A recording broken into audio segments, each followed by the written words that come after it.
Fala galera do meu Brasil varonil e do mundão inteiro, beleza? Aqui sou eu mais uma vez, Gáudio, começando mais um No Mundão Podcast, direto de Bangkok, capital da Tailândia. Hoje eu vim aqui na Muay Thai J conversar com Thiago Vaz. Como é que você tá, cara? Beleza? Beleza, e você? Que joia. Enju Borel Desportes. Ai, é francês, gente. É difícil pra mim, entendeu? Como é que você tá, Ju? Tô bem. Tudo bem com você? Como é que anda a vida hoje? Tranquilo. Tá de boa? Tá de boa. E você, Thiago, como é que vocês estão hoje? O que está acontecendo na vida dos vocês hoje aqui em Bangkok? Vamos já começar de cara deixando aí pra galera o que está rolando aqui em Bangkok hoje com vocês. Nós estamos com esse projeto agora na Tailândia, né? Ela como atleta de estar vindo no circuito tailandês, lutando. E eu trabalhando como treinador, que é a minha função, né? E nosso principal projeto é esse. Ela fazer as lutas dela, evoluir como atleta e eu estar aqui também evoluindo como treinador. Massa. Ju, conta pra gente então, como é que tá a sua vida de atleta hoje aqui na Tailândia? Então, aqui eu tenho um contrato com o Thai Fight desde ano passado, quando venci a final. E aí, no caso, eu tenho, só posso lutar com eles. Eles têm exclusividade. Então, eu tô dependente das lutas que eles colocaram pra mim esse ano. Mas tem alguma luta por agora prevista? Cara, toda hora me falam uma data. Então, eu espero que dessa vez sim. Deve ser normalmente dia 7 de junho. Massa. Gente, ó, só para contextualizar vocês, eles são um casal, tá? Thiago, brasileiro, Salvador, Bahia? Salvador, Bahia. Eita! A Ju francesa, e de onde, Ju? Marcelo. Marcelo, conta pra mim, como é que foi crescer em Salvador? Assim, se tratando de Muay Thai, foi bem complicado. Ainda é. Hoje está até um pouco melhor. Mas na minha época a gente não tinha tanta informação, né? E eu acho que como a maioria do Brasil, né? Tipo, a gente não sabia muito sobre o que era Muay Thai, a gente ia treinar, treinava um kickbox. E às vezes ia lutar, tinha luta, estava escrito Muay Thai, mas era a regra de kickbox. Então foi bem difícil esse início lá. Até eu começar a buscar conhecimento, e só isso em 2016 para cá. Que eu participar de seminário, conhecer treinadores que vieram para a Tailândia, voltaram para o Brasil. E tô até hoje assim, sempre querendo aprender, porque realmente lá não foi uma perda de tempo, né? Porque a gente aprende muita coisa. Mas o Muay Thai sempre tem alguma coisa para aprender. Então, principalmente isso aqui. Na Tailândia é o lugar certo. É diferente vir beber na fonte, né, cara? Exatamente. Velho, mas vou só insistir com você numa questão. Antes até do Muay Thai, como que o esporte entrou na sua vida? Como que foi a sua vida ali no inicinho, ali em Salvador e tal? Babinha, essas coisas, não? É babinha que fala, né? Não, então, é o baba. Eu desde criança sempre gostei da luta, né? Acho que a maioria dos atletas assistia Dragon Ball Z, assistia filme do Van Damme, Jack Chan. Então, desde pequeno eu sempre gostei do mundo da luta. E aí eu comecei no interior da Bahia, em Feira de Santana, que sou de Feira. Eu comecei aos 9 anos no Karatê. Então, dos 9 aos 12 eu fiz Karatê. E participei de 2 baianos, brasileiro. E depois que eu fui para Salvador, foi que realmente eu comecei a treinar Muay Thai. Né? Mas eu comecei... Quantos anos aí? No Muay Thai eu comecei com 17 anos. 7 anos. Mas começou então com 9 na luta em si, né? Comecei com 9 anos, E o Muay Thai eu não sabia o que era o Muay Thai, eu comecei para emagrecer, sabe? Saindo da academia, passei Dá na certo, sala... dá certo? Dá certo, dá muito certo. Eu vou começar também. E aí eu comecei no Muay Thai para emagrecer, não sabia o que era, só vi os meninos magrinhos, com a camisa encharcada de suor, falei, pô, quero fazer isso. E aí eu comecei, tô até hoje. Massa, velho. Ju, e você? Conta pra gente como é que foi o seu início no esporte, como que foi o seu início ali, a sua infância em Marseille, que o esporte entrou na sua vida mesmo, e o Muay Thai? O esporte desde a vida toda, porque acho que desde meus 4 anos, meu pai me falou que tinha que fazer algum esporte, então eu fiz. Cada vez que queria parar tinha que ir até o final do ano e escolher outro. Não podia só parar e ficar assim de bobeira. Então, pratiquei e, tipo, me ensinou essa disciplina desde jovem. Aí eu fiz de tudo. Fiz futebol, fiz balé, fiz boxe, fiz ginástica, fiz todos os esportes possíveis. Só que eu fui embora com 18 anos do meu país, saí. Foi fora, né? Foi pra onde? Foi para vários países, né? Morei na Inglaterra, morei na Argentina, morei na Espanha. Mas isso sozinho ou com família, sozinha. essas coisas? Eu saí com 18 anos. Aí fui para Inglaterra, Argentina, Espanha, Brasil, Tailândia. Brasil, tudo mudou, né? É. Aí é onde eu quero chegar nesse início agora. Como é que vocês se conheceram, gente? E como é que virou casal, assim? Sem querer entrar na vida pessoal, hein? Mas... Eu morava na Espanha, estudava na Espanha, fazia faculdade lá. E, assim, fiz o 3º ano intercâmbio no Brasil. Primeiro eu pensava ficar só uns meses aí, depois viajar e voltar para a Espanha, onde morava. Só que aí eu conheci o Thiago lá, aí também começou o Covid, então, tipo, consegui... No Brasil ou na Espanha? No Brasil mesmo. Brasil. Por 3º ano. Eu estudei lá, fiz faculdade lá também. E... Faculdade de quê? Antropologia. Aí eu já tinha treinado um pouco, treinava boxe na França, porque eu brigava muito na rua, então minha mãe me colocou pra acalmar. Aí perdi o contato quando começar a me mudar de país e tal, porque trabalhei muito, não dava pra, tipo, ficar treinando. Sim. E na Espanha, antes de vir pro Brasil, comecei a treinar um pouco kickbox, mas bem comercial, assim. Aí quando cheguei, quis continuar, porque tinha começando há pouco tempo, e eu queria continuar. E aí você tava procurei. com quantos anos? Eu tava com 22, 23. Fiz 23 quase logo quando eu conheci ele. E aí eu procurei kickbox, que eu tava fazendo na época. Foi pouco tempo, né? Então, tipo, não peguei o jeito do kickbox. E aí eu tinha só aula de Muay Thai, comecei a fazer e conheci ele assim, ele era meu professor. Na aula? Como professor? Como professor. Conta o seu lado da história agora. Então... foi mais ou menos como ela contou, né? Tipo... Eu era treinador lá de uma academia em Salvador. Não era minha academia, era a academia de outro responsável. E aí um dia ela apareceu para fazer aula experimental. Assim, foi... Você olhou, tomou um susto? Tipo, ela chegou com aquele cabelo da Toby Ryder, sabe? Toda amarrada, toda de preto. E aí foi acontecendo. Eu vou apanhar agora. E aí aconteceu, né? E aí logo depois, isso foi no final de 2019, e aí início do ano já veio o Covid. E a gente já tava tendo um relacionamento, e aí com o Covid eu chamei para que ela morasse comigo, né? Tipo, eu ia fechar tudo e tal, então ela começou a morar comigo lá no meu apartamento. E foi aí que a gente começou a treinar mesmo pra luta. Massa, cara. Então, a partir daí, você virou treinador dela mesmo para competição. A gente treinava na sala de casa. Era menor do que o ringue. Era menor, era esse espaço aqui. E fazia todos esses treinos, primeiro para manter a saúde mental, né? Porque estava preso ali dentro do apartamento, não sabia quando ia sair. E aí, nesses treinos e tal, eu fui falando um pouco de regra para ela também. A gente começou a assistir luta também. E aí, isso foi despertando nela essa vontade de lutar. E final de 2021, foi 2020. 2021. Final de 2021, ela fez a primeira luta dela, no Porto Ares. É mesmo? Como é que foi? Foi legal, fui com a Bia, que hoje em dia é uma das minha melhor amiga, né?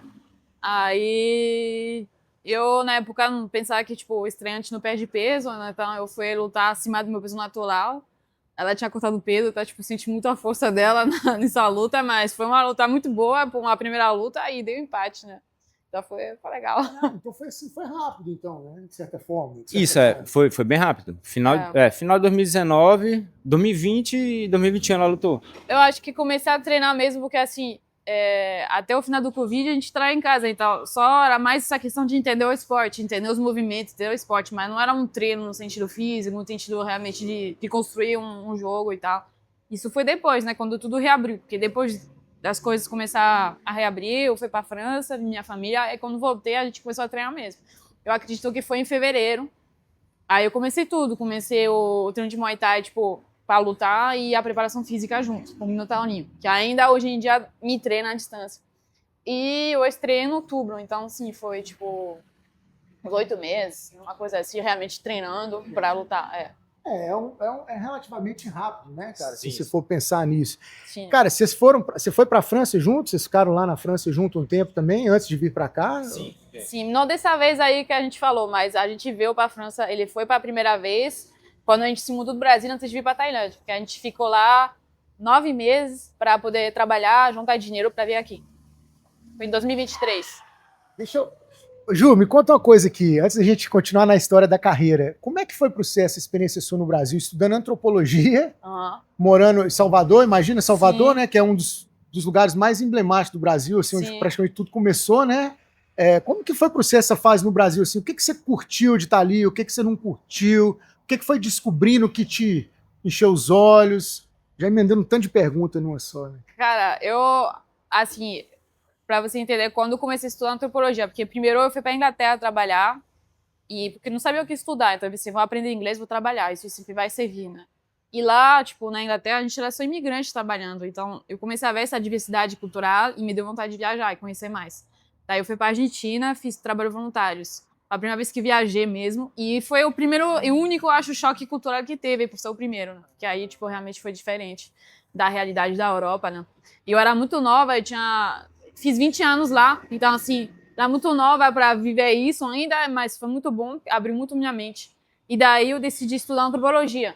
Primeiro eu abri minha mente e depois decidi estudar. Deixa eu te interromper um segundo para te fazer uma pergunta. Você disse que com 18 anos você foi para Londres e ali você pensou, né? Então deixa eu aprender inglês e trabalhar, que isso vai me servir para o resto. Eu não sabia o que estudar. Exatamente. Como que uma pessoa com 18 anos, assim, né, muito jovem, tem essa sacada, assim, alguém conversando com alguém, conselho de alguém, ou foi você mesmo matutando, como diz lá em Minas, assim, pensando na sua vida, e você teve essa sacada, assim? Eu só olhei ao meu redor e vi que não tinha ninguém que eu queria ser, entendeu? Então, assim, tipo, pensei, não, vou ter que procurar fora, então. Não queria ser como meu pai também saiu de casa com 18 anos, de fato.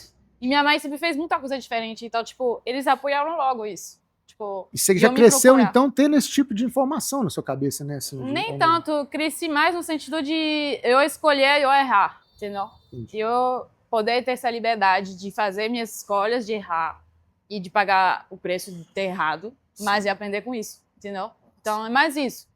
E aí eu fui levando isso, né? E foi fortalecendo isso, eu acho, pouco a pouco. E para voltar na antropologia foi assim, tipo, depois de abrir minha mente com isso, fui pra Espanha, mesma coisa, eu sempre trabalhei, todo tipo de trabalho eu fiz. Aí eu fazia faculdade de manhã e trabalhava no restaurante de tarde e de noite. Aí eu ficava indo, voltando. E aí o terceiro ano lá, morei 2 anos e pouco lá. E o terceiro ano foi para o Brasil, eu pensava voltar, eu gostava muito da minha vida lá. E no final fiquei no Brasil, né? Escolhi Salvador justamente por antropologia, era muito interessante, né? Essa questão cultural. E quando eu cheguei lá, me senti muito à vontade primeiro. Foi ele que começou a botar na minha cabeça, cuidado, perigoso e tal. Eu andava na rua assim, com minha câmera sozinha, assim, de manhã, de noite. Tava nem aí, cara, tipo...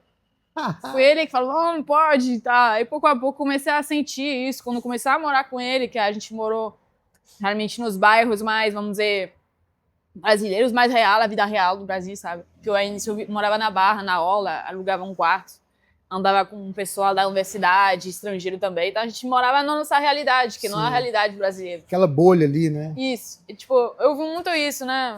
Amigos, família meus, que falam, eu fui pro Brasil, muito legal, a gente foi pra favela, foi muito legal. Cara, não, isso é uma escenificação, não é a realidade. Você passa 2 semanas passeando, mas isso não é a realidade. E eu consegui ter essa experiência dentro e fora, né? Isso foi muito interessante, pra entender realmente. Ô Ju, eu não posso deixar de entrar nessa, né? Você, como estudando antropologia lá e vivendo estudo lá, o povo brasileiro, a cultura brasileira, você falou que não teve o choque. Seu primeiro choque foi na Argentina, né? E a partir dali você já não teve esse choque mais. Mas é muita informação diferente, é muita informação nova, querendo ou não, né? Sim. Então, como que isso tudo foi batendo no seu coração, na sua cabeça, foi entrando, fazendo parte de quem você é, assim? Eu acho que, tipo, às vezes as pessoas me perguntam o lugar que você mais gosta.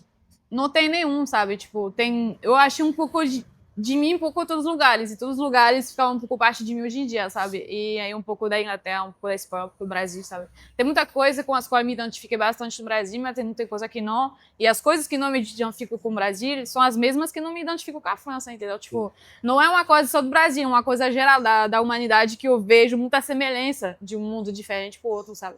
Aí não vamos entrar nesse assunto porque vai ficar muito chato para as pessoas, vai ficar complicado. Muita coisa, certeza. Sempre abre a mente, igual a vir aqui, sabe? Tipo, eu vejo uma coisa que a vida é muito humilde, né? Tipo, não tem essa de... O Brasil já é um pouco diferente. As pessoas são mais assim, né? Tipo, como na França, olhar como você tá, querer ver quanto o vizinho ganha e tal. Aqui não, aqui você vê que cada um respeita o espaço do outro. Sim. E tal. E é bem diferente da França, do Brasil e da Espanha, que eles três já têm isso em comum, que aqui não tem. Então, sim, cada vez você vai vendo coisas diferentes, coisas similares, que não espera. Como que funciona essa diferença cultural entre Brasil e França no relacionamento? Assim? Que não tem, cara. Sinceramente. É, tipo, não... é uma cultura bem natural, similar. Né? Bem natural. Eu não sinto diferença, realmente. Bem natural. E ainda mais na minha família, né? Tipo, se sente à vontade, minha família. Muita coisa em comum também, né? Ou não? Da latinidade um pouco, né? Ou não? E depende também muito da zona. Eu sou da Mediterrânea, né? Tipo, Mediterrânea é mais parecido. Não é como se fosse de Paris ou do Norte. A gente já tem uma cultura mediterrânea, né? Tipo, parecida com a cultura latina já mais. Massa, massa. É. Voltando à carreira, então, gente. Voltando ao ponto. Voltando ao ponto. Mas isso eu acho legal também, sabe por quê, Ju? A galera que tá lá acompanha muito vocês e tal no ringue, lutando e no ringue e tal. Então, acaba que a galera, é uma forma que a galera tem a possibilidade de conhecer um pouco mais de quem você é, da sua história, né? E eu acho isso muito enriquecedor, assim, tanto para quem tá aqui compartilhando a vida, quanto para quem tá lá conhecendo, porque a galera começa a abraçar mais a causa, sabe? Tipo, que massa, aquela pessoa é isso, aquilo, aí começa, né? Torcer mais, fazer a carreira junto. Conta pra gente, quando vocês resolveram vir pra Tailândia, como que foi isso assim na cabeça de vocês? Vamos lá pra Tailândia e tal, ou vocês estudaram primeiro o que ia ser a Tailândia, como que vocês fizeram essa programação de carreira, pensando nisso certinho, ou foi meio que um tiro assim, vamos lá ver o que é? Fica à vontade, gente, eu vou até passar um pouco. Se quiser contar o início, você conta. Assim, tipo, em Salvador não rolava nada de Muay Thai, como ele falou, né? Melhorou e tal, mas de evento não tinha nada. Então, cada vez a gente viajava para São Paulo, viajava para Minas Gerais, viajava fora de Salvador.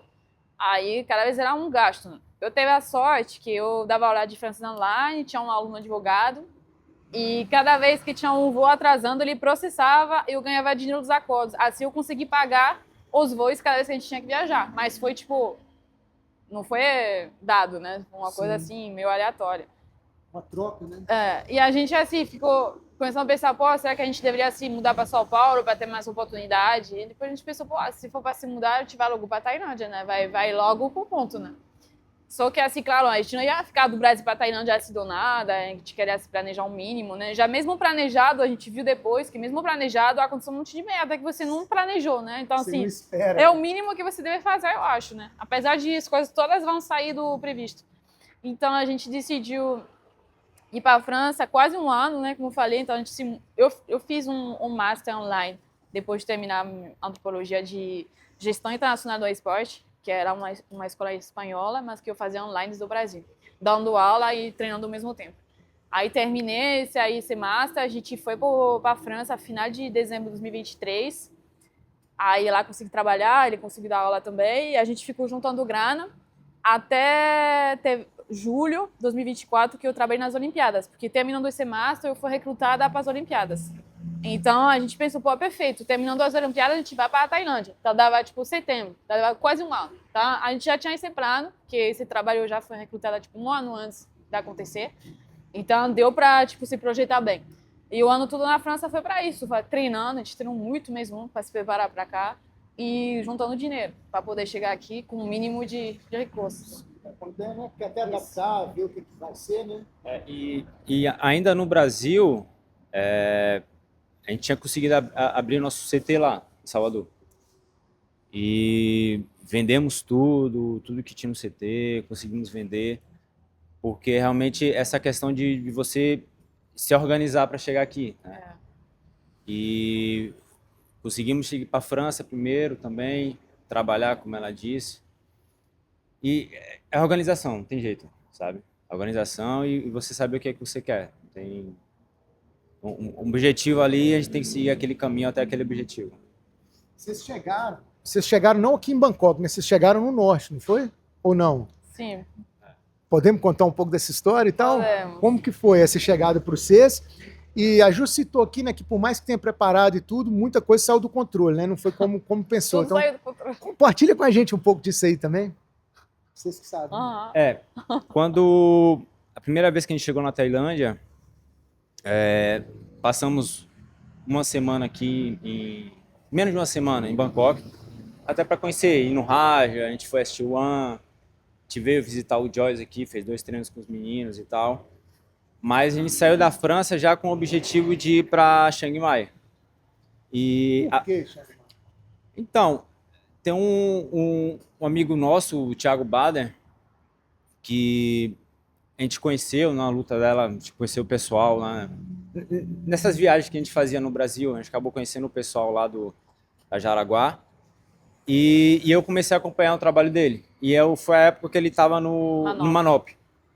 E aí, caramba, achei legal. Tipo, pô, o cara tá lá, tá treinando, tá lutando, tá ajudando no aparador, que era o meu objetivo, entendeu? Então eu falei, pô, se ele consegue, eu também consigo. Talvez seja uma oportunidade de, tipo, eu chegar na Tailândia, sendo um estrangeiro ali, que ninguém me conhece, ninguém sabe quem eu sou, e tentar ajudar no aparador, poder fazer minha função, né? Que eu não sou atleta mais. E aí a gente foi com essa ideia, falou, ó, a gente vai pro Chiang Mai, a gente vai pro Manop, e aí vamos tentar fazer como o Thiago tá fazendo. E ela continua treinando como atleta, ela vai treinar com o Manop, vai treinar com quem for. Só que aí quando a gente chegou em Chiang Mai, o Manop lá fica um pouco isolado do centro. E não tinha quarto no CT, já estava tudo ocupado, né, no caso. Hotéis por perto não tinha, era tudo Airbnb, era muito caro. A gente teria que alugar uma moto para ficar se locomovendo. E aí a gente meio que decidiu abortar essa missão. E como a gente já estava lá em Chiang Mai, a gente veio a outra opção do Manasaki, né? E a gente decidiu, eu falei, ó, a gente vai olhar perto do Manasaki, a gente achou um Airbnb bom, barato, 500 metros do Manasaki. Aí tinha uma academia de musculação que ela poderia fazer a preparação física dela.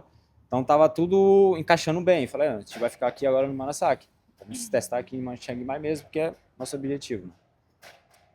Só que aí, tipo, ao início foi legal, né? Porque lá os atletas são os treinadores, tá? Né? Quando eles têm luta, eles treinam um pouco, mas senão eles puxam treino. E tem a Lisa também, que eu gosto muito dela. Só que é uma academia que está mais procurando esse fluxo de turistas, sabe?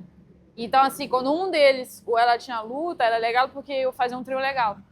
Mas quando não tinha, eu, tipo, tava deixada assim, fazendo... E um pouco o que acontece em vários campos tailandeses grandes, assim. Não era só a gente, era, tipo, de forma geral. Como se fosse mais um comercial do que atleta mesmo.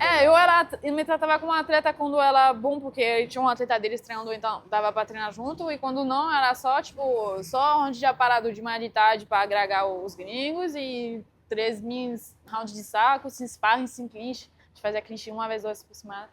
E assim, o primeiro mês foi bom. Segundo mês já começou a ser assim. A gente pensou, olha, a gente tá gastando muito mais dinheiro do que o planejado, porque aconteceu outras coisas também, aconteceu inundações, a gente teve que ficar do hotel, entre o hotel, não podia entrar no bairro durante uma semana. Aconteceu uma coisa assim que fizeram que a gente já tava perdendo dinheiro muito rápido. A gente pensou, pô, 2 meses já é muito prejuízo, por nada, porque não é o que a gente quer, né? Então a gente decidiu que a gente ia se mudar para Bangkok de novo em janeiro para treinar com o Joyce. E assim a gente decidiu isso. Era mais ou menos em novembro, dezembro, uma coisa assim. Aí a gente foi em dezembro, eu renovei o visto e tal, fomos pra Malásia. E aí quando a gente voltou, eu pensei, ó, Márcia falou, quer fazer uma última luta antes de ir? Falei, sim, beleza, né? A luta da Várzea, né? Queria. E a gente guarda um bom contato com eles, né? Não tinha nada, só que o que eles ofereceram não era o que a gente procurava. E assim, a gente preferiu cortar do que ficar num lugar que não combinava, né? E aí eu teve um problema de saúde, assim, inesperado. Eu fiquei internada quase 10 dias no hospital, teve uma cirurgia de emergência, assim, tipo, do nada, assim, a gente nem esperava. Não tinha nem sinal que isso ia acontecer. Aí eu fiquei internada e tal, operada, e o médico falou, vai ser 3 meses sem treinar. Tipo, isso, pô, a gente vai voltar, não vai ficar 4 meses, 5 meses sem lutar, porque se treinar 3, depois tem que voltar a treinar pra lutar. Né? Então a gente volta pra França em fevereiro, quando eu tava em capacidade de viajar, porque primeiro não podia. E aí a gente ficou lá o tempo de eu me recuperar e tal. E a gente voltou final de março aqui, para começar a treinar início de abril com o Joyce, né? Só que aí também umas coisas aconteceram dessa vez com ele. Porque assim, ela tinha acabado de fazer o visto dela Estudante. de estudante e a cada 3 meses ela tinha que estar na imigração lá em Chiang Mai para poder renovar. Então, como ela tinha acabado de fazer em dezembro, aí teve a cirurgia em janeiro, ela tinha... O estudante estava atrelado a uma escola lá em Chiang Mai. Chiang Mai. Pra fazer online na escola, mas tinha que ir lá cada vez. E aí ela tinha que voltar até final de março para Tailândia, porque senão ela perdeu o visto. E aí a gente acabou voltando antes por isso, por causa do visto dela. E aí quando chegamos aqui na Tailândia, ela passou na imigração normal, porque ela estava com o visto dela, e eu fui barrado. Eles tinham visto que eu tinha 2 entradas recentes, só tinha 2 entradas recentes no passaporte. Aí me pararam lá, fiquei um tempão lá esperando para ver o que eles iam decidir. E aí falaram que eu só poderia entrar se eu tivesse um visto e tal. E caramba, foi uma situação completamente anormal, sabe? E depois de ficar umas 5 horas lá esperando, ele falou: a gente vai mandar você de volta pro Brasil. E aí eu pedi para que eu voltasse para a França. Né? Mostrei minha passagem de ida, né? Meu roteiro de ida. Eu falei: não, eu quero voltar para a França, não quero voltar para o Brasil. E aí eles aceitaram. Fizeram pagar a passagem, né? Foi sorte que eu estava com dinheiro, que eu tinha trabalhado na França esse período. 30 mil bahts na hora ali. Você tem que pagar a sua passagem. Eles não deixam você escolher a passagem. Tem que ser a mesma passagem para a qual você veio. A mesma trajetória. Então, assim, tipo, tinha passagem bem mais barata, mas tinha que ser essa mesmo. E tem que ser na hora ali, né? E é aquela situação. Quando você... Eu acho que você nunca foi deportado. Espero que não. Mas quando você é deportado, você fica com o seu passaporte preso. E fica um responsável do aeroporto te acompanhando o tempo todo pelo aeroporto. E aí tinha um tailandês comigo aqui em Bangkok, o tempo todo, até chegar a entrar no meu voo. Porque quando chega meu voo, ele me coloca dentro do avião, aí passa os papéis da deportação, passa meu passaporte para para aeromoça, estou pensando na cirurgia. Passa meu passaporte, os papéis da deportação para a aeromoça. E aí, quando você chega no outro aeroporto, já tem um outro responsável lá te esperando. Então, você espera todo mundo sair do avião, você sai por último, já tem um rapaz lá te acompanhando. E eu fiz esse trajeto todo. Saí de Bangkok, aí fui para o Catar, né? Fui para o Catar, fiquei no Catar quase 20 horas. E assim, eles ficavam com o passaporte dele, então ele não podia nem trocar dinheiro para beber ou comer, porque lá para trocar dinheiro precisa do passaporte. E o pior, que assim, a gente teve o papel oficial, ele não precisava desse scout toda, na verdade, porque ele não foi deportado, eles recusaram a entrada para ele. Então, tipo, esse negócio não era necessário para ele. Normalmente ele deveria poder ficar... Correto, né? Isso. E no papel, no final, estava escrito, porque a gente tentou processar, mas não dá para processar, porque no papel estava escrito que não precisava, então não tinha nada para provar que ele foi com alguém que ficava com passaporte e tudo. Então foi uma merda. E aí fiz o mesmo processo lá no Catar. E aí, quando eu cheguei, tinha mais uma escala em Londres. E aí essa escala em Londres era uma escala curta, de 1h30. E aí a aeromoça que estava responsável ali na hora se atrapalhou, não sabia o que fazer. Me levou para a imigração, o agente de imigração disse que eu não tinha que passar por lá. E aí quando ela viu que estava muito em cima, ela me liberou, deu meu passaporte, deu papel agora e tal. se vira. Se vira. E aí, quando eu consegui fazer o translado, né, são várias, como é que fala? Terminais, né, vários terminais.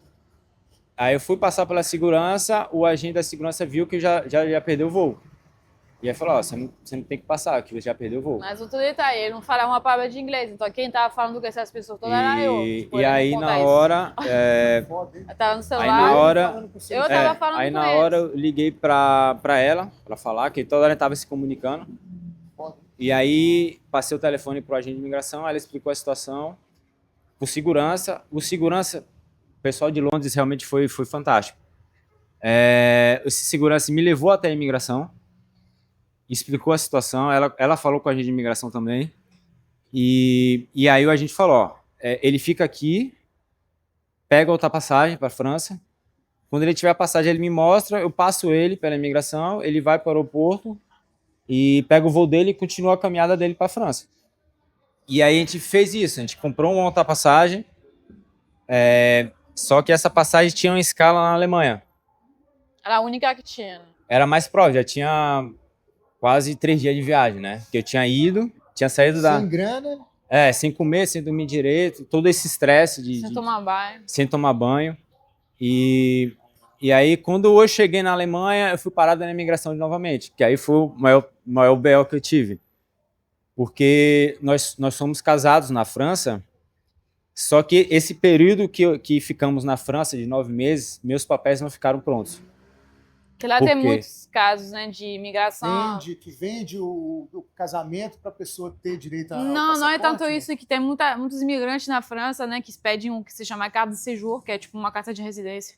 E aí tem tantos, que tem uma fila de espera enorme. Então, mesmo que você dê entrada pro processo e tem todos os papéis, até o seu ser processado demora muito tempo. Que tem muitos, tipo, é de Cineranja. E O brasileiro passa muito isso na Itália e na Inglaterra também.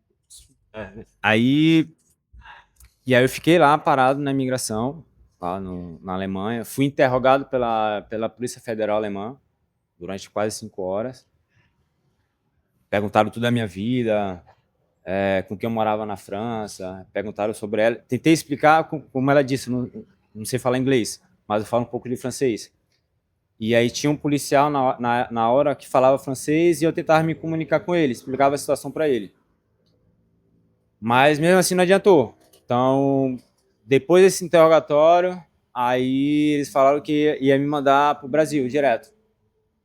Paguei uma outra multa lá de 300 euros. E a grana só indo embora. Mas agora a deportação é eles que pagam. O voo, Só pra eu pelo saber, menos, eles se não pagaram. tem dinheiro pra viajar, você já é deportado. Pelo menos o voo. Boa. Negar a entrada, você tem que pagar você. Agora a deportação não. E Vou saber. E aí, depois deles decidirem que eu ia voltar para o Brasil, fiz um voo, último voo não. Fiz mais um voo de 16 horas, da Alemanha até São Paulo. Aí, quando eu cheguei em São Paulo, foi que eu fui ter meu passaporte de volta. Você me entregou o passaporte. Aí, ainda cheguei em São Paulo 6 da manhã, e aí o voo que a gente encontrou, que tinha que ir para Salvador ainda, né? Era 10 horas da noite. Aí ela achou um hotel dentro do aeroporto e tal. Aí consegui pegar um quarto, tomar um banho depois de 5 dias de viagem. Foi de 5 dias. Eu avisei tudo, ele só escutou. Eu falei pra ele, ó, só vai lá, fala isso, faz isso. Tipo, não pensa, porque ele tava exausto, né? Tipo, 5 dias no avião. Não aguentando mais, né? Tipo... Pensar. Você só vai, sabe? Beleza, vou ter que ficar aqui, vou ter que ir, tudo bem. Eu liguei pro cara. No cara, né, velho? Um baixo astral, né? Acho que na hora não sente nada, tá só sobrevivendo, né? Você tá ali só em estado de alerta. Quando eu cheguei no Brasil, foi realmente que, tipo, tô no meu país. Tô em segurança. Agora eu tô em segurança, andava com as pessoas, escutava, entendia o que as pessoas estavam falando. Tipo, aí foi realmente que eu me senti seguro. No Brasil. E aí me senti seguro no Brasil. Paradoxo, assim. Você vê, né? A vida dá volta. E ainda teve mais um último voo de São Paulo para Salvador. Tive que rodar o mundo para voltar pro Brasil e me sentir salvo e seguro aqui no Brasil. Verdade. Possível, né? E é isso. E aí cheguei em Salvador, ela ficou na Tailândia. A princípio, ela... Nesse processo aqui, aqui em Bangkok ainda, a gente ficou... dela querer ir comigo, sabe? Eu falei, não, fica. O pai dela também falou, fica aí. Porque se ela vem, ela tinha perdido o visto dela. Então, todo investimento que a gente fez... Ia perder a grana. Ia perder a grana, perder o visto. E a gente não pensava que ia dar esse BO todo, né? Eu falei, vou voltar para a França, chego lá, continuo trabalhando com seu pai, a gente vai tentar resolver para voltar. E não sabia que eu ia parar no Brasil, sabe? Mas aí aconteceu. Então, ela ficou aqui... E eu fiquei no Brasil esse período lá. Quanto tempo? Fiquei 2 meses no Brasil, foi ano passado. Eu cheguei aqui sozinha, né? Tipo, mas foi muito bom porque cheguei, tinha os meninos aqui, o Rael e tudo, então assim, me senti bem logo. Pra cá, né? É. Vou aproveitar esse deixa e falar da Marshall English pra galera, tá vendo? Ó? Inglês pra você que luta, tá vendo o quanto que é importante falar um idioma, principalmente o inglês, mas um idioma a mais, né, pra sair do Brasil, dar um conforto a mais pra gente. Não é só questão de como que eu vou dizer, de poder desenrolar e sair falando, Não é mas você se necessário. sente mais confiante, se sente mais confortável, né? Menos estresse, menos ansiedade no momento desse de viagem, que você já tá longe de todo mundo e tudo, né? Marshall English. E assim, outro conselho, você se sente que pertence ao lugar. Eu quando eu cheguei na França, eu não falava francês. E a princípio, tipo, você se sente isolado, porque você tá ali naquele ambiente, todo mundo falando francês, Sem entender nada. e você sem entender nada, eu só me comunicava com ela, e aí as pessoas vinham, Só falava bizu, né? Bizu.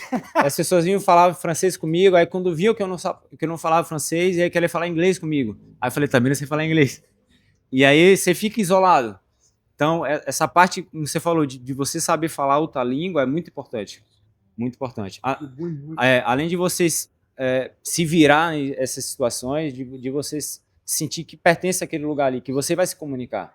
Facilita muito Não na fiquei com adaptação, pena dele né? não, viu? Porque ele conta assim, mas deixar claro aqui que antes da gente ir pra França, eu dava aulas francês no Brasil, não tinha anos online, feliz de fazer a aula, cumprir livro, cumprir tudo. Então eu não fiquei com pena dele Não não, cara. quis aprender. É responsabilidade dele. Tipo, todo mundo lá, tadinho, fazer aula. Eu falei, cara, eu já falei pra ele fazer aula e não quer, agora ele se vira. E eu não sinto pena não, porque eu já passei por isso 1000 vezes também, quando eu morei na Sim, Inglaterra, na Espanha, sim. no Brasil, então não se deixa Não, e tá aí. aqui, tá vivo, né? Ficou 5 dias sem tomar sente banho, sem isolado, comer não direito, pertence, mas se esquece. achou, né? Ô, Ju, Por lá no favor. Brasil a gente tem um ditado. É bom que aí você já tomou uma bronca já, né? Já tomou um, tá vendo? Vai, daqui a Tem pouco que vem deixar um as coisas elbow aí, tá claras, vendo? né? Ô, Ju, lá no Brasil a gente tem um ditado que fala que em casa de ferreiro, espeto é de pau. Não sei se você já ouviu. Você explica isso pra ela depois com calma, né? Acho que ele não conhece. Isso! Mas você conhece? É praticamente a mesma coisa, tá? Quem casa de ferreiro é quem trabalha com ferro, né? Mas o espeto é de madeira, é de pau. Ou seja, Sim. santo de casa não faz milagre. Infelizmente, né? E todo mundo que mora fora passa por isso, não foi só ele, né? Não, Tipo, Eu tive que desenhar uma pizza. No meu segundo dia em Londres, eu morei em Londres 1 ano. Eu tive que chegar e desenhar uma pizza, cortar ela no meio para poder falar com o cara que eu queria que lá no Brasil a gente pede metade sempre, né? Eu tive que fazer essa... Pô, cada coisa que a gente passa, né? Gente, beleza. Como que vocês chegaram para vir ficar aqui no Joss e treinar aqui? E como tem sido tudo... Como tudo tem acontecido para vocês depois, assim, na carreira? Como eu te falei, né? A gente já conhecíamos eles, né? A gente veio aqui treinar um pouco. E logo primeiro quando a gente veio aqui, foi para Chiang Mai, já começou a pensar, pô, será que a gente não deveria ter ficado em Bangkok? Mas a gente tentou lá. E aí, quando a gente decidiu voltar, falou com o Jorge, falou assim, né? Ele normalmente gosta de deixar o equipe fechado, né? Não aceita muita gente assim, então, tipo, foi muito bom você poder ter essa oportunidade, né? E eu cheguei sozinha primeiro e, cara, me senti muito bem logo. Eu cheguei meio traumatizada, né? Com tudo que aconteceu, a cirurgia, a deportação dele. Na mesma semana aconteceu um monte de coisa também. Mas aí, treinando com eles e tal, passando tempo com eles, comecei a ganhar confiança de novo, treinar. E as coisas foram acontecendo sozinhas. Tipo, voltei a treinar em abril aqui. Aí eu fiz a primeira luta na Vazia em junho. E fiz o torneio do Super Champ em julho. Então, tipo, 6 meses depois da cirurgia, consegui lutar no Super Champs, 3 lutar lá no Lumpini, foi muito bom pra mim, né? E foi fazendo esse Super Champs, esse torneio, que eu fui, tipo, vista pro torneio do Thai Fight, né? Tipo, o promotor Thai Fight viu, ele ligou e me colocou no torneio que começou em novembro.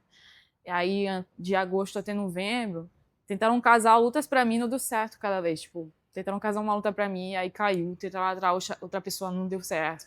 Aí casou outra luta, fiz a pesagem, a lutar, o dia da luta, a Raina morreu. Aí caiu a luta de novo. Então, tipo, de agosto, de um torneio pro outro, eu não lutei. Fiquei só nessa, preparando pra lutar. Não, tipo, cada vez marcava a luta, batia peso, ou cortava peso, tá? perto da pesagem, um dia antes da pesagem que caiu, e a outra foi no dia da luta. Então foi muito chato, porque o corpo ficou tão desgastado, né? Do treino, da dieta, do corte de peso, mas não tinha luta. Aí foi, não tô nem pro outro, deu certo. Você é campeã do Thai Fight, né? Conta pra gente como é que é isso aí, se sentir e ser, né, campeã do Thai Fight. Não dá nada. Pra mim, tipo, assim, o bom é que, assim, como falei, que 2025 começou no hospital e terminou com o cinturão. Então, tipo, isso sim, foi bom pra mim, tipo, que o cinturão, ele foi, tipo, a finalidade de toda essa resiliência, esses mil motivos que a gente tinha pra desistir naquele ano, né? E que no final deu um resultado, né? Então foi ótimo. Eu sinceramente esperava ter mais lutas esse ano. Infelizmente não. A gente tá em maio, eu lutei só uma vez, então assim, tipo, não mudar muita coisa não, sabe? A expectativa sua, o cinturão foi mais um símbolo de tudo que você passou pelo ano inteiro e coroar o ano desse jeito, né? E abrir portas. Mas que por enquanto vai ser para o ano que vem, mas abriu portas. Sim. Quando a gente pode falar as portas e tal, ou não? Ainda não, acho melhor não. Segurar mas a onda, né? certeza esse cinturão, mesmo que esse ano me dá um pouco essa sensação de me travar, porque eu não posso lutar em outro lugar e não tá rolando muita luta pra mim. Então, tipo, como falei, lutei em março. Vou lutar em junho, né? Tomara. Abril, maio, junho. Mas não é essa a expectativa do lutador, de lutar pelo menos a cada 3 meses? Ou no caso de vocês aqui, vocês querem lutar uma vez por mês? Qual que seria o tempo ideal entre uma luta e outra? Eu pensei sinceramente que ia ter uma luta a cada mês, porque a antiga campeã, que era a Fassai, ano passado lutou todo mês. Então eu pensei a mesma coisa. Ou pelo menos a cada 2 meses. Ou pelo menos saber, tipo, você luta tal dia, você não vai lutar até tal dia. Mas quando você pergunta o que muda pra mim, eu não te falo nada. E você acha que esse sentimento de não mudar nada vem muito em função da frustração que você está passando hoje no momento por o que está acontecendo?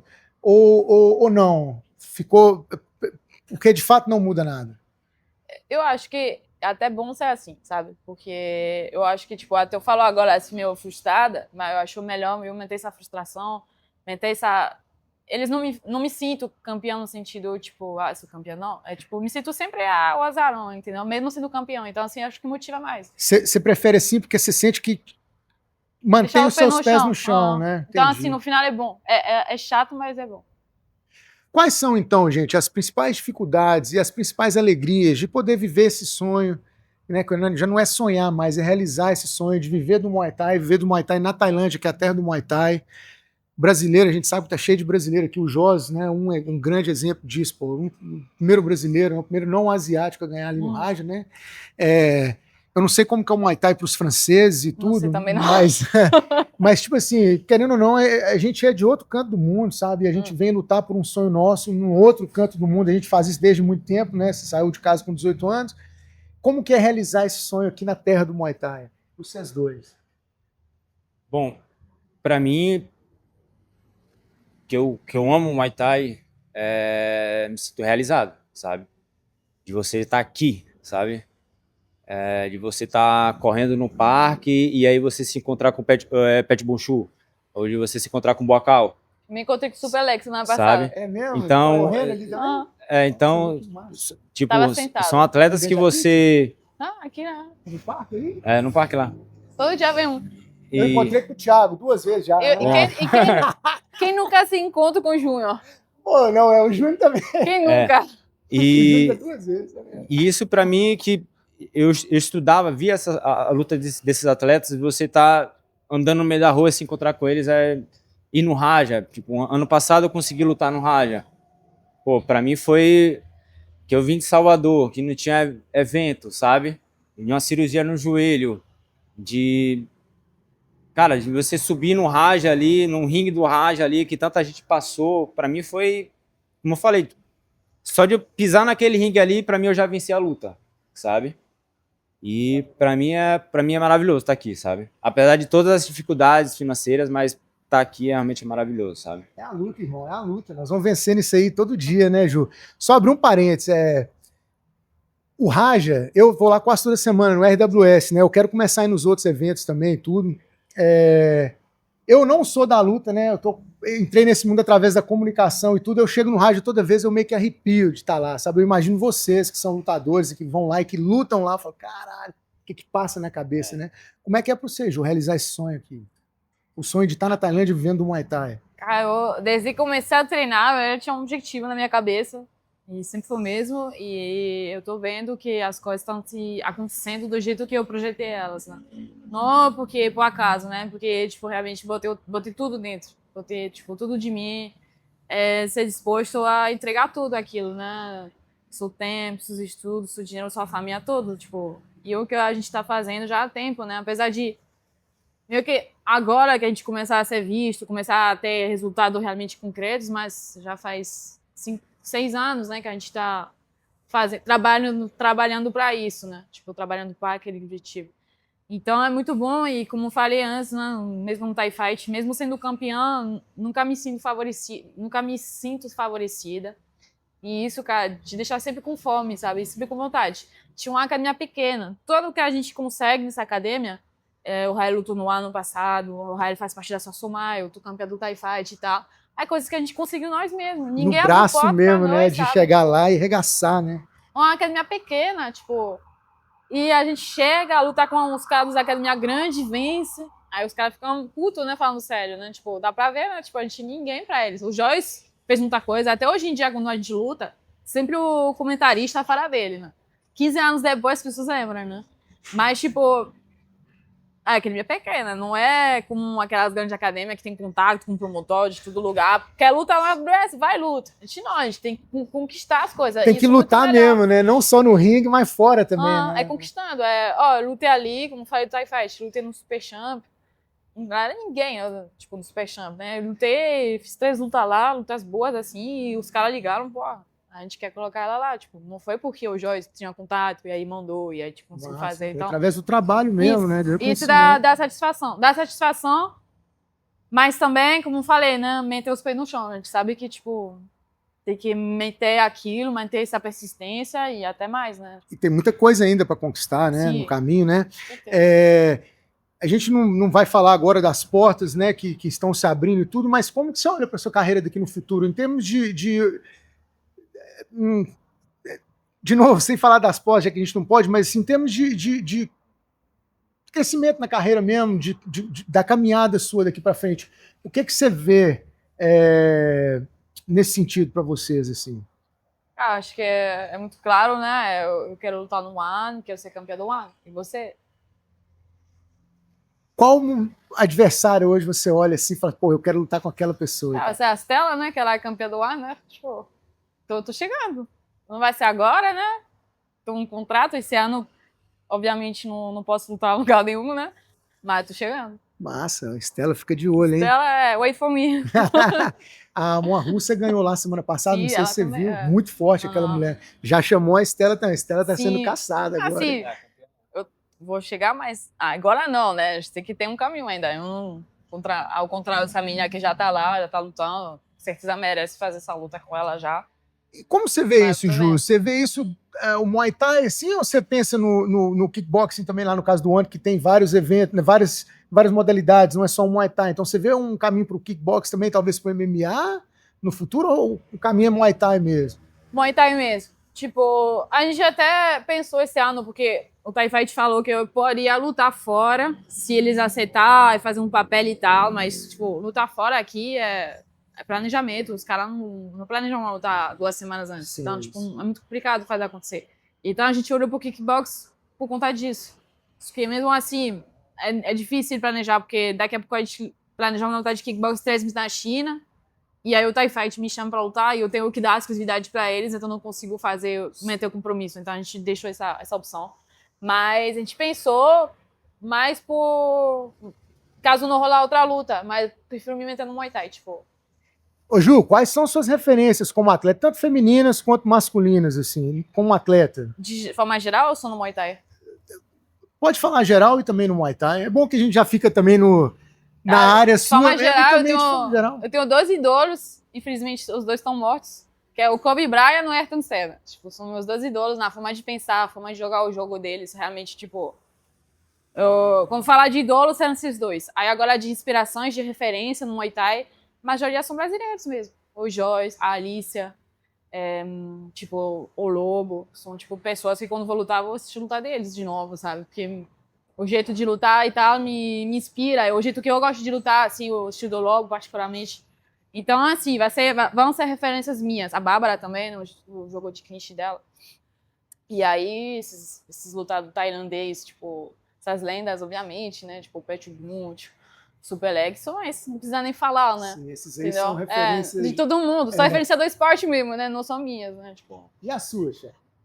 Bom, assim, como treinador, como eu expliquei, lá atrás a gente não tinha informação.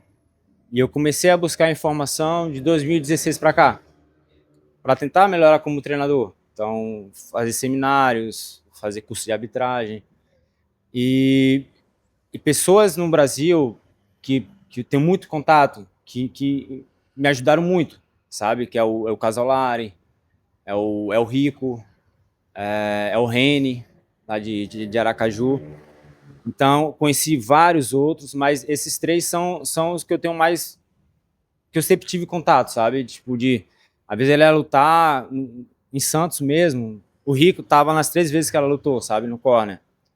A gente ia sempre na academia do Casolari. O Reni, já tive com o Reni várias vezes em seminários, sabe? E aí eu fui moldando minha forma de pensar, de enxergar o Muay Thai, de trabalhar com o Muay Thai com esses caras, né? Conheci vários, mas esses três acho que são os pilares, assim, sabe? Que eu mais... Às vezes ela lutava, pegava, mandava um vídeo pro Casolari, dá uma olhada aí, vê o que você acha, porque, sabe? E ele me mandava de lá, sabe? Então, pra mim, são esses três. Se falar de treinador, claro, tipo, também, né? Porque falava de atleta, mas de treinador, o Casorari, o Rico e o Pedro Novaes, pra mim, tipo, desde que comecei, me ajudaram. O Pedro treinou com o Pedro também? Sim, não, o Pedro me ajudou muito. O Pedro Ele é lá de Aciani. Belo Horizonte. Eu fui lá várias vezes. Eles são amigos mesmo, tipo, a Aciani, a esposa dele. Aí, desde antes de eu começar a treinar, antes de eu começar a lutar, eu já ia lá, fazia camp, fazia retiro de yoga com ela, e aí a gente criou uma amizade. O Pedro que formou a Bárbara também, né? Foi, o Yuri também. Não, realmente, tipo, em referência de treinadores, esses aí. O Reni, eu não teve contato com ele, mas o Felipe Casorari, o Luiz Rico e o Pedro Novaes. Até hoje em dia, tipo, não esqueço, né? Você citou aqui como uma das suas referências como atleta o Jos, né? E a gente sabe que o Jos é uma grande referência para todo mundo, principalmente os brasileiros que estão aqui e tal, e estão vindo, estão lá no Brasil vendo e tal. Todo mundo que eu converso fala o Jos. O que é para vocês, o que representa para vocês estarem aqui hoje, treinando aqui com o Jos, fazendo parte da família, né? Que eles mesmo já me explicou que ele leva e quer isso aqui como sendo uma família mesmo, todo mundo junto. Por isso que é esse esquema que você falou, tudo bem fechado, né? Não é entre aspas, qualquer pessoa, no sentido de que para estar aqui tem que ter alguma coisa ali nessa conexão especial entre quem está aqui e o Jos, né? Entre o time que está aqui também, né? Entre vocês todos e tal. Como que é ver essa referência de longe e depois ter essa referência fazendo parte do dia a dia de vocês e vocês do dia a dia dele? É muito bom porque, assim, o Jos tem uma forma de lidar que corresponde muito com todo mundo aqui, no sentido que todo mundo aqui são pessoas que têm vontade de aprender e tal, mas que ela não gosta um pouco de aprender sozinho também, sabe? Tipo, e tem isso, tem um treino geral, mas tem a liberdade de cada um querer, tipo, explorar uma coisa ou outra, sabe? E ele deixa, tipo, ele não tem esse negócio de tem que fazer assim, assim, assim. Ele vai mostrar o caminho, vai fazer com você, mas você também pode explorar e colaborar com ele, tipo, a gente poderia fazer um pouco assim e tal. Todo mundo tá nessa comunicação e, cara, eu acho muito legal, sabe? Tipo, somando, né? A gente tá aqui para somar, né? E como vocês falaram, não é todo mundo que ele aceita, né? Então a gente tá aqui, ela como atleta, ela treina exclusivamente com ele, então ela não treina comigo aqui, porque eu quero que ela aprenda com ele. E até acho que as coisas fluem mais assim. Ele treina o Rael e aí eu treino os meninos, ajudo no aparador. Ele abriu esse espaço para mim também, como treinador. Cara, para mim é fantástico, sabe? Porque você tá aqui, ele fala a sua língua, tem essa questão da atenção, tipo, de você fazer qualquer coisa errada ali e ele na hora ele fala, não faz isso, faz aquilo. Isso é uma coisa que a gente sentiu falta lá no Manasaki, com os tailandeses. Tipo, lá no tailandês você vai treinar e lutar. sabe? Barreira da língua de novo também. Não, até que não, porque ia falar em inglês, né? E realmente a gente está vivendo aqui em Bangkok com essa família, a gente se considera família aqui, sabe? Ele, os meninos, sair para lutar para os eventos, viajar para lutar, pô, para mim é uma experiência fantástica, sabe? E a comunicação, tipo, não falando nem de língua, mas de cumplicidade, sabe? Tipo, de saber a coisa que falar que vai refletir, sabe? Tipo, isso é muito importante, sabe? Tipo, um cara pode te explicar uma coisa durante 3 horas, falar com você e, tipo, não vai conectar, sabe? Ele vai falar uma palavra só e já, tipo, tá bom. E saber que tá todo mundo junto no mesmo barco, né? Todo mundo querendo o bem de todo mundo, não tem ninguém olhando, né? Assim, tá. Gente, olha só, nós vamos ter que ir indo, né? Porque tá chegando a hora do treino da galera aí, já passamos das 4 da tarde aqui, né? O treino começa o quê? 4? Mas a gente é flexível. Aqui é flexível. Eu não posso correr hoje de apanhar, não, hein, cara? E pra mim, desde que eu conheci vocês, né, a gente se conheceu, acho que foi no rádio, não foi? Um dia? Foi aqui? Tu veio aqui. Um dia que eu vim aqui, né, tal. Desde aquele dia já vi uma energia massa no vocês. Desde aquele dia, se eu não me engano, a gente já falou de fazer o podcast, né? Já tem vários meses, né? Sim. E a gente ainda não... Hoje, enfim, estamos tendo a oportunidade de gravar. Pra mim é sempre um prazer quando eu encontro vocês. Ainda que seja ali só no parque, correndo e tal. Agora eu tô começando a vir mais aqui também na bicicletinha, né? Então é sempre um prazer estar com vocês. É um prazer e uma honra para mim conhecer mais a história de vocês, saber da ligação sua com o Brasil lá, de você com o mundo, né? E através dessa união, literalmente, cara. E desejo todo o sucesso do mundo para você, sabe? Na carreira de treinador, na carreira de lutador. Que venham muitas portas lindas abertas aí pelo mundo para todos vocês. Antes da gente ir, eu vou pedir vocês para deixar um recadinho para a galera que está lá assistindo. Vai, Thiago. Né? A gente fala ladies first, né? Mas ladies hoje vai ser por último, né? Para deixar o... deixa ele. Assim, essa questão de... Eu me vejo mais de onde eu saí. De onde eu saí e de onde eu estou agora, sabe? Tipo, eu saí do interior da Bahia, onde o Muay Thai lá é uma província, não tem nada. Aos 20 anos, tem uma lesão no joelho, rompi meu LCA, o menisco, tive que fazer cirurgia. Fiquei um tempo afastado por conta dessa lesão. Aí já voltei como treinador justamente por ter que trabalhar para ganhar dinheiro. Eu não imaginava sendo treinador. Foi a opção que eu tive na hora ali. Falei, vou começar a dar aula porque precisava de dinheiro.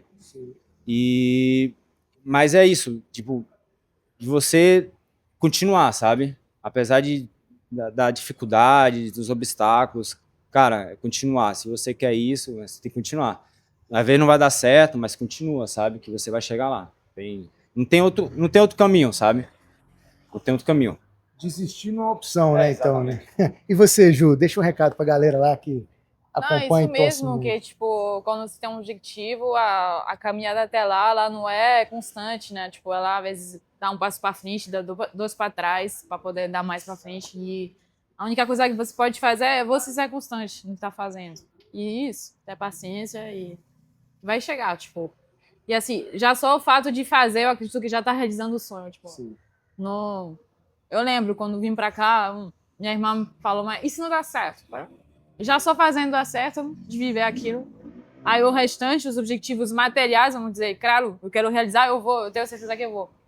Mas, tipo, eles são detalhes, né, naquilo tudo. O importante é você estar fazendo aquilo, estar vivendo isso. Né? O engraçado disso tudo é que muita gente fica, né, enjoy the journey, enjoy the journey, enjoy the journey. Mas a galera, em modo geral, fica sempre pensando no resultado lá na frente, ao invés de literalmente enjoy the journey, né? E o que a gente faz aqui no fim das contas, tá vivendo a jornada mesmo, né? Mas agora eu não tô dizendo que só participar já é bom, né? Não, claro que não, né? Quem falar isso já perdeu, não, né? Claro, tipo, claro. Mas viver isso, só o fato de já estar vivendo, já é um sucesso, porque o sucesso é realização, né? Então já porque às vezes você tem que perder várias vezes antes de ganhar, né? É mais isso. Mas vai ganhar. Sim. Se continuar, vai ganhar. Só não pensar que só, tipo, vai chegar e vai acontecer. Ou não pensar que é porque não aconteceu, nunca vai acontecer. Tem que continuar até acontecer. Se é o que você quer. É isso aí, gente. Vamos lá, ó. Mais uma vez, vocês que estão aqui com a gente, brigadão por estar aí, né, assistindo, compartilhando. Compartilhe esse episódio com as pessoas que são especiais para você. Se inscreva no canal, dá um like no vídeo. Se precisar de aprender inglês e quiser aprender inglês, Marshall English, conte com a gente. Gente, prazerão, obrigado. Viu, cara? Tudo de bom. Ju, prazerão, obrigado, sucesso. Quando a luta surgir, venha e meta a porrada lá e ganhe, viu? Sim. Tudo de bom. Valeu, gente.